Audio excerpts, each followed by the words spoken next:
ਸਤਿ ਸ਼੍ਰੀ ਅਕਾਲ ਜੀ। ਜਸ ਪੰਜਾਬੀ ਦੇ ਸੋਸ਼ਲ ਮੀਡੀਆ ਪਲੇਟਫਾਰਮ ਤੇ ਤੁਹਾਡਾ ਸਵਾਗਤ ਹੈ ਤੇ ਮੈਂ ਹਾਂ ਮਨਿੰਦਰ ਕੌਰ। ਪ੍ਰਿयंका गांधी वाड्रा संसद विच गूंजे ने ते केंद्र सरकार ते जम के निशाने साधे ने। की कुछ कहा है, आओ सुनते हैं। सबसे पहले जो सुरक्षा कर्मी, जो जवान अफसर 13 दिसंबर को संसद की सुरक्षा के लिए शहीद हुए, उनके प्रति मैं श्रद्धांजलि व्यक्त करना चाहती हूँ। महोदय, हजारों साल पुरानी हमारी देश की धर्म की एक पुरानी परंपरा रही है। ये परंपरा संवाद, चर्चा की रही है। एक गौरवशाली परंपरा है जो दर्शन ग्रंथों में, वेदों में, उपनिषदों में दिखती है। वाद विवाद और संवाद की हमारी पुरानी संस्कृति है। अलग अलग धर्मों में भी, इस्लाम में, सूफियों में, बौद्ध धर्म में, जैन धर्म में, सिख धर्म में भी ये वाद संवाद, ये चर्चा बहस, इसकी संस्कृति रही है। इसी परंपरा से उभरा हमारा स्वतंत्रता संग्राम। हमारा स्वतंत्रता संग्राम विश्व में एक अनोखा संग्राम था, एक अनोखी लड़ाई थी जो अहिंसा और सत्य पर आधारित थी। ये वाद संवाद की जो परंपरा है, इसको इस संग्राम ने आगे कैसे बढ़ाया? क्योंकि ये जो संग्राम था, ये जो लड़ाई थी हमारी आज़ादी के लिए, एक बेहद लोकतांत्रिक लड़ाई थी। इसमें देश के किसान, देश के जवान, देश के मजदूर, देश के अधिवक्ता, देश के बुद्धिजीवी, चाहे किसी भी जाति के हों, चाहे किसी भी धर्म के हों, चाहे किसी भी भाषा को बोलते हों, सब इस स्वतंत्रता संग्राम में शामिल हुए। सब ने हमारे देश की आज़ादी की लड़ाई लड़ी।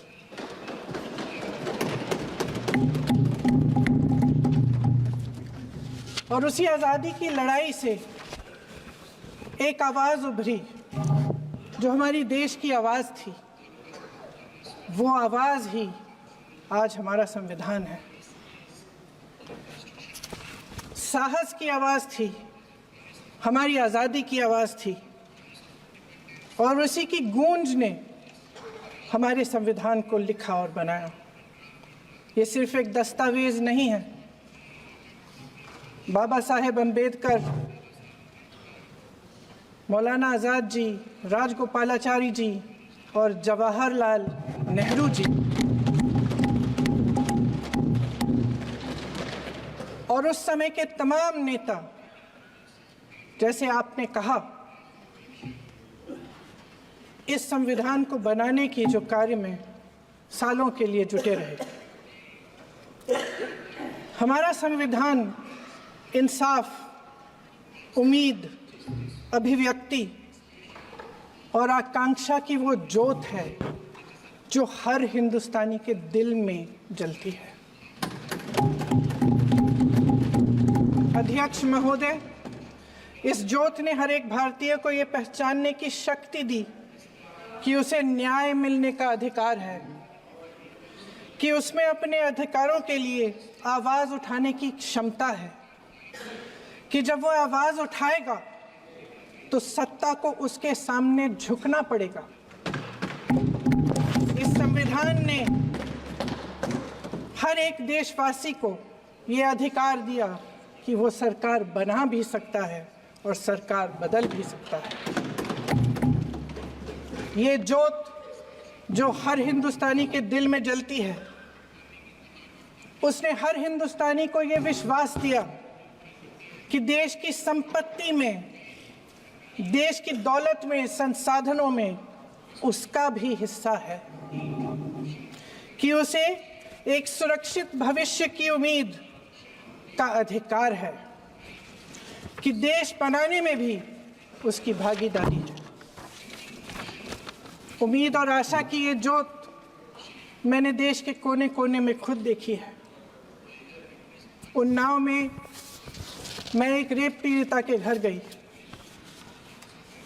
उसे जलाकर मार डाला था। वो शायद 20-21 साल की होगी। हम सब के बच्चे हैं। हम सोच सकते हैं कि अगर हमारी बेटी के साथ बार बार बलात्कार हुआ और फिर जब वो अपनी लड़ाई लड़ने के लिए गई तो उसको जलाकर मार डाला गया होता तो हम पर क्या बीतती। मैं उस बच्ची के पिता से मिली। उसके खेत जलाए गए थे, उसके भाइयों को पीटा गया था, उसके पिता को बाहर से घर के बाहर घसीट कर मारा गया था। उस पिता ने मुझे बताया कि बेटी, मुझे न्याय चाहिए। मेरी बेटी अपने एफआईआर को दर्ज करने के लिए जब ज़िले में गई तो उसको मना किया गया। अगले ज़िले में जाना पड़ा उसे। वो रोज़ सुबह 6 बजे उठकर तैयार होकर अकेली अपने मुकदमे को लड़ने के लिए अगले ज़िले में ट्रेन से जाती थी। उसके पिता ने मुझे कहा कि मैंने उससे कहा, बेटी अकेले मत जाओ, छोड़ दो ये लड़ाई। लेकिन उसकी बेटी ने उसको जवाब दिया कि नहीं पिताजी, मैं अकेली जाऊंगी, मैं लड़ूंगी, ये मेरी लड़ाई है, मैं इसको लड़ूंगी। ये लड़ने की क्षमता, ये हिम्मत उस लड़की को और करोड़ों भारत की नारियों को हमारे संविधान ने दी। आगरा में मैं अरुण वाल्मीकि के घर गई। अरुण वाल्मीकि पुलिस स्टेशन में काम करता था, सफाई का काम करता था। आप सोच सकते हैं हमारी तरह उसका भी परिवार था। नई नई शादी हुई थी, 2-3 महीनों का बच्चा था। पुलिस स्टेशन में चोरी हो गई। चोरी का इल्ज़ाम उस पर लगाया गया। उसके पूरे परिवार को उठाकर पुलिस स्टेशन में ले गए। आप हंस रहे हैं, लेकिन ये गंभीर बात है। और क्या गंभीर बात। शर्म करो, शर्म। अरुण वाल्मीकि को पीट पीट के मार डाला, उसकी बीवी को पीटा, उसके पिता के नाखून निकाले, उसके पूरे परिवार को पीटा गया। जब मैं उस जवान महिला से मिलने गई जो अभी अभी विधवा हुई थी, तो उसने मुझे कहा कि दीदी, हमें सिर्फ एक चीज़ चाहिए, हमें न्याय चाहिए और हम इस न्याय के लिए लड़ते रहेंगे, चाहे कुछ भी हो जाए। ये हिम्मत उस महिला को हमारे संविधान ने दी।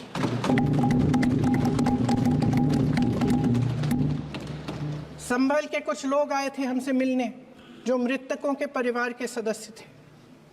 उसमें 2 बच्चे थे, अदनान और उजैर। आप सुनिए। उसमें 2 बच्चे थे, अदनान और उजैर। एक बच्चा मेरे बच्चे की उम्र का है, दूसरा उससे छोटा 17 साल का है।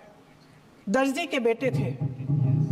दर्जी का एक ही सपना था कि वो अपने बेटों को पढ़ाएगा, लिखाएगा। एक बेटा डॉक्टर बनेगा, एक बेटा भी सफल होगा दूसरा बेटा भी अपने जीवन में सफल होगा। उनके पिताजी हर रोज उनको स्कूल छोड़ते थे। उस दिन भी स्कूल छोड़ने के बाद अपनी दुकान में चले गए। उन्हें पता नहीं था कि विवाद हो रहा है। उन्होंने भीड़ देखी, घर आने की कोशिश की तो पुलिस ने गोली से मार डाला। वो 17 साल का बच्चा अदनान मुझसे कहता है, वो 17 साल का बच्चा अदनान मुझसे कहता है कि मैं बड़ा होकर डॉक्टर बन के दिखाऊंगा, मैं अपने पिता का सपना साकार करूंगा। ये सपना, ये आशा उसके दिल में हमारे संविधान ने डाली। अध्यक्ष महोदय, हमारे देश के करोड़ों देशवासियों के संघर्ष में, अपने अधिकारों की पहचान में, इनकी कठिन से कठिन परिस्थितियों से लड़ने की अपार हिम्मत में और देश से न्याय की अपेक्षा में हमारे संविधान की ज्योत जल रही है। मैंने हमारे संविधान की ज्योत को जलते हुए देखा है और इसके साथ साथ ये भी समझा है कि हमारा संविधान एक सुरक्षा कवच है। एक ऐसा सुरक्षा कवच है जो देशवासियों को सुरक्षित रखता है, न्याय का कवच है, एकता का कवच है, और अभिव्यक्ति की आज़ादी का कवच है। दुख की बात यह है कि मेरे सत्ता पक्ष के साथी जो बहुत बड़ी बड़ी बातें करते हैं, इन्होंने इन 10 सालों में ये सुरक्षा कवच, सत्ता पक्ष के मेरे साथियों ने ये सुरक्षा कवच तोड़ने का पूरा प्रयास किया है। संविधान में सामाजिक, आर्थिक और राजनीतिक न्याय का वादा है। ये वादा एक सुरक्षा कवच है जिसको तोड़ने का काम शुरू हो चुका है। लैटरल एंट्री और निजीकरण के जरिए ये सरकार आरक्षण को कमजोर करने का काम कर रही है। अगर लोकसभा में ये नतीजे नहीं आए होते तो ये संविधान बदलने का काम भी शुरू कर लेते। सच्चाई ये है अध्यक्ष महोदय कि आज संविधान बार बार इसलिए कह रहे हैं क्योंकि इस चुनाव में इनको पता चल गया कि इस देश की जनता ही इस संविधान को सुरक्षित रखेगी, कि इस चुनाव में हारते हारते जीतने से इन्हें एहसास हुआ कि ये संविधान बदलने की बात इस देश में नहीं चलेगी। आज जनता की मांग है कि जाति जनगणना हो। सत्ता पक्ष के मेरे साथी ने इसका जिक्र किया। ये जिक्र भी आज इसलिए हो रहा है क्योंकि चुनाव में ये नतीजे आए। ये जाति जनगणना इसलिए जरूरी है ताकि हमें पता चले कि किसकी क्या स्थिति है और नीतियां उस हिसाब से बने। इनकी गंभीरता का प्रमाण ये है कि जब चुनाव में पूरे विपक्ष ने जोरदार आवाज उठाई कि ये जाति जनगणना होनी चाहिए, तो इनका जवाब देखिए। इनका जवाब भैंस भाग भैंस चुरा लेंगे, मंगलसूत्र चुरा लेंगे, इनका ये जवाब था। ये गंभीरता है इनकी जाति जनगणना पर। महोदय, हमारे संविधान ने आर्थिक न्याय की नींव डाली, किसानों, गरीबों और को जमीन बांटी, भूमि सुधार किया, जिसका नाम लेने से कभी कभी आप झिझकते हैं और कभी कभी उनका नाम धड़ाधड़ इस्तेमाल किया जाता है अपने आप को बचाने के लिए। उन्होंने HAL, BHEL, SAIL, GAIL, ONGC, NTPC, railways, IIT, IIM, oil refinery, तमाम PSU बनाए। अध्यक्ष महोदय, उनका नाम पुस्तकों से मिटाया जा सकता है, उनका नाम भाषणों से मिटाया जा सकता है, लेकिन जो उनकी भूमिका रही इस देश की आज़ादी के लिए और इस देश के निर्माण के लिए, वो इस देश से कभी मिटाया नहीं जा सकता। 75 सालों में जनता का भरोसा रहा कि नीतियाँ बनेंगी तो जनता की भलाई के लिए बनेंगी। जल जंगल जमीन का अधिकार मिला आदिवासी भाई बहनों को। इंदिरा जी ने बैंकों का राष्ट्रीयकरण करवाया, खदानों का राष्ट्रीयकरण कराया। कांग्रेस और यूपीए की सरकारों में शिक्षा का, भोजन का अधिकार मिला। 75 सालों में जनता का भरोसा मिला। पहले संसद चलती थी तो जनता की उम्मीद होती थी कि सरकार महंगाई और बेरोजगारी पर चर्चा करेगी, कोई उपाय निकालेगी, कोई रास्ता निकालेगी। लोग मानते थे कि अगर कोई नई आर्थिक नीति बनेगी तो देश की अर्थव्यवस्था को मजबूत बनाने के लिए बनेगी, तो भारतीय बाजार को मजबूत बनाने के लिए बनेगी, उनके भविष्य को मजबूत बनाने के लिए बनेगी। किसान और आदिवासी भाई बहन भरोसा करते थे कि यदि जमीन के कानून में संशोधन होगा तो उन्हीं की भलाई के लिए होगा। आप नारी शक्ति की बात करते हैं। आज चुनाव की वजह से शायद इतनी बातचीत हो रही है नारी शक्ति के बारे में क्योंकि हमारे संविधान ने महिलाओं को यह अधिकार दिया, उनकी शक्ति को परिवर्तित किया वोट में। और आज आपको पहचानना पड़ रहा है कि महिलाओं के बिना, कि नारी शक्ति के बिना ये सरकारें नहीं बन सकती हैं। इसीलिए आज आप नारी शक्ति की बातें दोहरा रहे हैं। जो आप नारी शक्ति का अधिनियम लाए हैं उसको लागू क्यों नहीं करते? वो 10 साल बाद लागू क्यों होगा? क्या आज की नारी 10 साल इंतजार करेगी उसके लागू करने के लिए? क्या बात है, क्या बात है।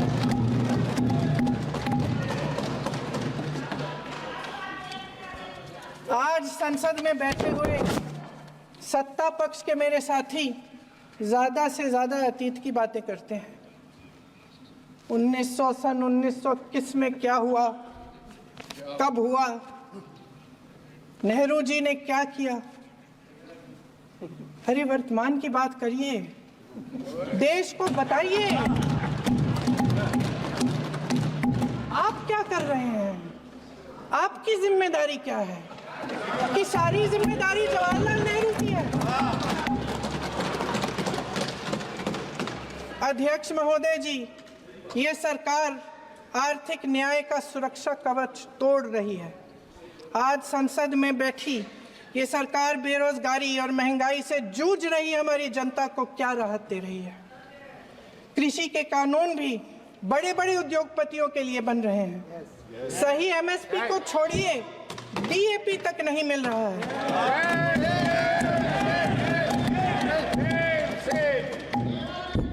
वायनाड से लेकर ललितपुर तक इस देश का किसान रो रहा है। आपदा आती है तो उसको कोई राहत नहीं मिलती। भगवान भरोसे है आज इस देश का किसान, उसको छोड़ दिया गया है। आज हिमाचल में देखिए, जितने भी कानून बने हैं वो सब बड़े बड़े उद्योगपतियों के लिए बन रहे हैं। हिमाचल में जो सेब उगता था उसके जो छोटे छोटे किसान हैं वह रो रहे हैं क्योंकि एक व्यक्ति के लिए सब कुछ बदला जा रहा है। सुनने की हिम्मत रखो।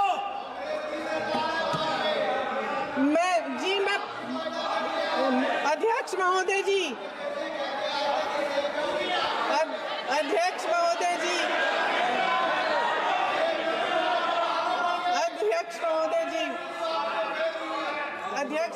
जी, अडानी जी को सारे कोल्ड स्टोरेज प्रदेश की सरकार ने नहीं दिए। अडानी जी को सारे कोल्ड स्टोरेज आपकी सरकार ने दिए। देश देख रहा है कि एक व्यक्ति को बचाने के लिए 142 करोड़ देश की जनता को नकारा जा रहा है। सारे बिजनेस, सारे संसाधन, सारी दौलत, सारे मौके एक ही व्यक्ति को सौंपे जा रहे हैं। सारे बंदरगाह, एयरपोर्ट्स, सड़कें, रेलवे का काम, कारखाने, खदाने, सरकारी कंपनियां सिर्फ एक व्यक्ति को दी जा रही है। जनता के मन में हमेशा ये विश्वास होता था कि अगर कुछ नहीं है तो संविधान हमारी सुरक्षा करेगा, मगर आज आम लोगों के बीच ये धारणा बनती चली जा रही है कि सरकार सिर्फ अडानी जी के मुनाफे के लिए चल रही है। देश में बहुत तेजी से गैर बराबरी बढ़ रही है। जो गरीब है वो और गरीब हो रहा है, जो अमीर है वो और अमीर हो रहा है। इस सरकार ने आर्थिक न्याय की भी सुरक्षा कवच तोड़ दिया है। राजनीतिक न्याय की जब बात होती है, मेरे सत्ता पक्ष के साथी आज खड़े हुए और तमाम गिनती करने लग गए कि ऐसा हुआ वैसा हुआ, 1975 में जो हुआ, तो सीख लीजिए ना आप भी। सीख लीजिए। आप भी अपनी गलतियों के लिए माफी मांग लीजिए। आप भी बैलेट पे चुनाव कर लीजिए। आप भी बैलेट पे चुनाव कर लीजिए। दूध का दूध, पानी का पानी हो जाएगा।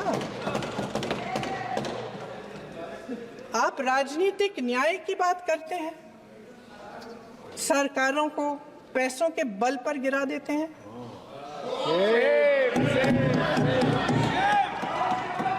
मेरा आग्रह है कि अपन संविधान में सकारात्मक बोले।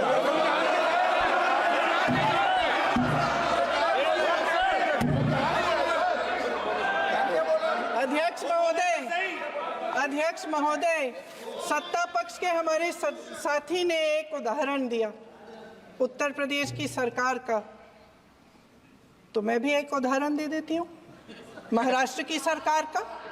मैं भी एक उदाहरण दे देती हूँ हिमाचल की सरकार को तोड़ने की कोशिश किसने की, पैसों के बल पे की, गोवा की सरकार। तमाम उदाहरण राजस्थान की। क्या ये सरकारें जनता ने नहीं चुनी थी? क्या संविधान इन पर लागू नहीं था? पूरी देश की जनता जानती है कि इनका हंसती है, जानती है कि इनके यहाँ तो वॉशिंग मशीन है।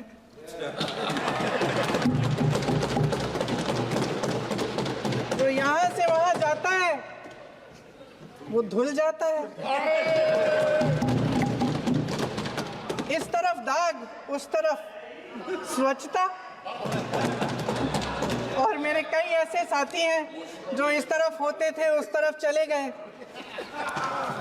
मुझे दिख भी रहे हैं, वॉशिंग मशीन में शायद धुल गए हैं।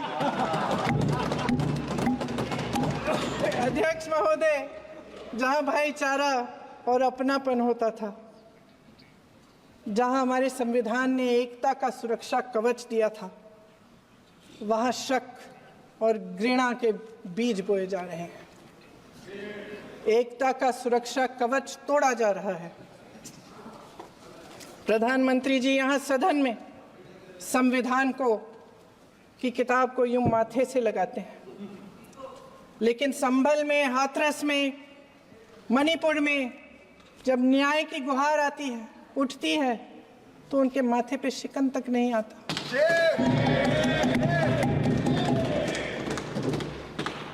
शायद समझ नहीं पाए हैं कि भारत का संविधान संघ का विधान नहीं है।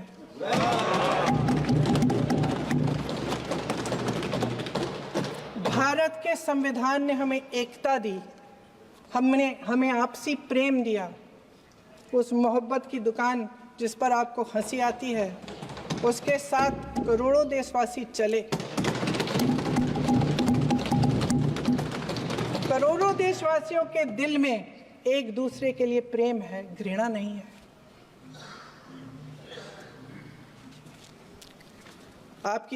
इनकी जो विभाजनकारी नीतियां हैं, उसका नतीजा हम रोज देखते हैं। राजनीतिक फायदे के लिए संविधान को छोड़िए, देश की एकता को भी ये रख नहीं सकते, इसकी सुरक्षा नहीं कर सकते। हमने संभल में देखा, मणिपुर में देखा। दरअसल इनका कहना है कि अलग अलग इस देश के अलग अलग हिस्से हैं, लेकिन हमारा संविधान कहता है कि ये देश एक है और ये देश एक रहेगा। जहां खुला विवाद होता था, अभिव्यक्ति का सुरक्षा कवच होता था, इन्होंने भय का माहौल पैदा किया है। सत्ता पक्ष के मेरे साथी अक्सर 75 सालों की बात करते हैं, लेकिन इन 75 सालों में ये उम्मीद, आशा, ये अभिव्यक्ति की ज्योति कभी थमी नहीं, कभी बुझी नहीं। इस देश की जनता ने खुलकर आलोचना की, निडर होकर धरने किए, प्रदर्शन किए। जब जब जनता नाराज हुई, तब तब सत्ता को ललकारा, उसे चेतावनी दी, बड़े से बड़े नेताओं को कटघरे में खड़ा किया, उनसे जवाब मांगा, न्याय मांगा। इस देश के छोटे छोटे से नुक्कड़ की दुकानों में, चाय की दुकानों में, इस देश के घरों में, गलियों में, मोहल्लों में, अखबारों में, प्रकाशन घरों में, न्यायपालिकाओं में चर्चा कभी बंद नहीं हुई। लेकिन आज ये माहौल नहीं है। आज जनता को सच बोलने से डराया जाता है, धमकाया जाता है। पत्रकार हो या विपक्ष का नेता हो या किसी यूनिवर्सिटी का प्रोफेसर हो, छात्र संघ हो या कर्मचारियों का संगठन हो, सबका मुंह बंद कराया जाता है। किसी पे ईडी, किसी पे सीबीआई, किसी पे इनकम टैक्स, फर्जी मुकदमे लगवाए जाते हैं, जेल में डाल दिया जाता है, विपक्षी नेताओं को जेल में डाल दिया जाता है, उनको सताया जाता है। किसी को नहीं छोड़ा इस सरकार ने। देशद्रोही कह के उत्तर प्रदेश में मुझे याद है कुछ अध्यापिकाएं प्रदर्शन कर रही थी, उन पर मुकदमा डाल दिया देशद्रोही का, उन्हें देशद्रोही कह दिया। इन्होंने देश का पूरा माहौल भय से भर दिया है। इनकी मीडिया की मशीन झूठ फैलाती है, तरह तरह के आरोप लगाती है और शायद वह भी भय में ही है। महोदय, मैं इस सदन को याद दिलाना चाहती हूँ कि ऐसा डर का माहौल देश में अंग्रेजों के राज में था। जब इस तरफ बैठे हुए गांधी की विचारधारा वाले लोग आज़ादी की लड़ाई लड़ रहे थे और उस तरफ वाली विचारधारा वाले लोग भय में रहकर अंग्रेजों के साथ साठगांठ कर रहे थे। लेकिन अध्यक्ष महोदय, भय का भी अपना स्वभाव होता है। भय फैलाने वाले हमेशा भय का खुद शिकार बन जाते हैं। ये प्रकृति का नियम है। आज इनकी भी यही हालत हो गई है। भय फैलाने के इतने आदी हो गए हैं कि खुद भय में रहने वाले हैं, चर्चा से डरते हैं, आलोचना से घबराते हैं। कई दिनों से हम मांग रहे हैं कि चर्चा करिए, लेकिन चर्चा करने की हिम्मत ही नहीं है।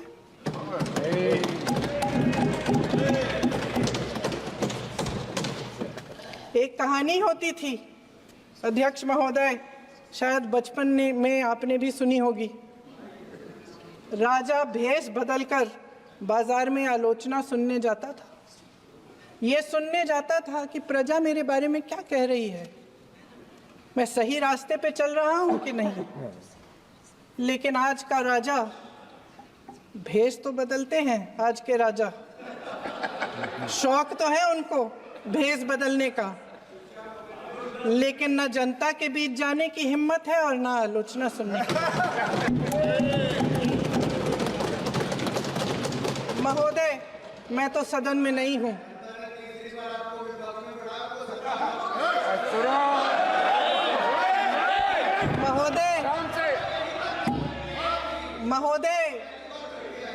महोदय, जनता में बहुत विवेक है, ये सही है।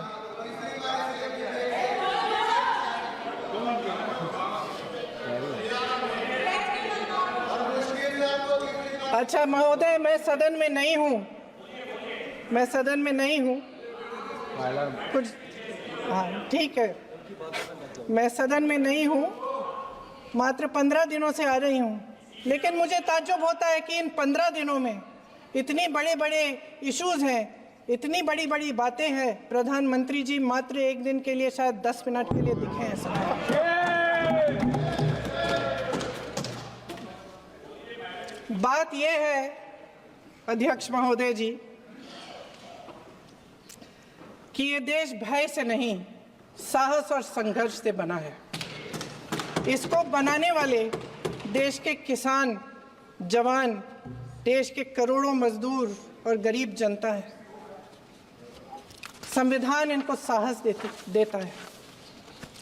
मेहनती मिडिल क्लास है और इस देश के जो करोड़ों देशवासी हैं, जो रोजाना भयंकर परिस्थितियों का सामना करते हैं, उनको साहस देता है। वायनाड में जो आपदा आई, उसमें एक छोटा लड़का था 17 साल का। 6 घंटों के लिए उसने अपनी माँ को बचाने की कोशिश की। 6 घंटों के लिए आप सोच सकते हैं कि अगर नदी की धारा बह रही है, नाराज है, आप अपनी माँ को पकड़े हो, 6 घंटों के लिए पकड़े रखते हो कि मेरी माँ बच जाएगी, और अंत में वो माँ भी बह जाती है। उस लड़के का साहस, उन महिलाओं का साहस जो पीड़ित हैं लेकिन फिर भी अपनी लड़ाई लड़ रहे हैं, उन संभल के बच्चों का साहस जिनके पिताजी अभी अभी गुजर गए लेकिन फिर भी उनके सपनों को साकार करने की हिम्मत है, उनका साहस है, वो साहस इस संविधान ने दिया है।